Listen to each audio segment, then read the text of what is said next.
Campus Comply 360 is also capable of managing the auditing process that occurs in most schools. It is normally a requirement that first aid equipment is audited on a quarterly basis and an annual basis, depending on which jurisdiction you're located in. To do this, we can scroll down to the Conduct and Audit list. Now, in the system, we have 3 types of audits that can be created. One is just looking at the content of first aid kits. And then the second type is looking at the items within the first aid kits, all first aid items, and then the items within the first aid kit. So that's a more complete look at all items on site, basically. And then we have the third type, which is checking student kits. So it's likely that you would, in some cases, that you would do one audit after another, but it breaks it down a little bit. So we're going to have a look at the larger audit, which operates in the same way as the first auditing the first aid kit, except it has an additional step at the start. So what happens is that all of the items that are registered in your site that are general items will come up here, and it will give you the information on where they're located, expiry dates, all that sort of stuff. And all you need to do is, if anything's missing, is to check the box. And that will automatically be passed to the consumed items. Once you've saved that, then what it will do is ask you to check each first aid kit. And again, it will give you a list of the items with the quantity that should be there. And let's say, for example, a quantity does not match, and we might say that item.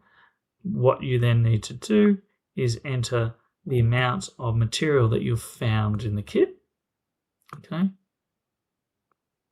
And so what happens is the amount of items in the kit is taken away from the original quantity to calculate the amount left over. So it's easier for the user to just count the items and put the information in. And once that information is saved, you have the option of either doing that action there and then, which some people will do, or most people will do. If that is the case, the system will reset the kit as no longer requiring maintenance, and it will be checked back into the system. Or alternatively, it can be created as an action if you're not replenishing the kit at that, or the item at that point in time. So we're going to click yes. So that kit is then returned. The audit is complete. And sometimes, okay. And once that happens, you'll be able to keep the records of that audit with what's happened. So what items were missing is all recorded for you to be able to review and show to any auditors as required. The second type of audit is the auditing of the student kits. And so what we have to do there is it allows you to select each kit individually, and again, you're able to tick off the boxes.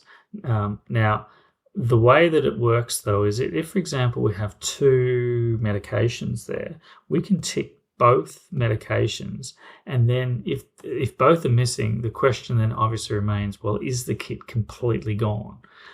So you will then get the asked question, is the medical plan that should be with the items also missing?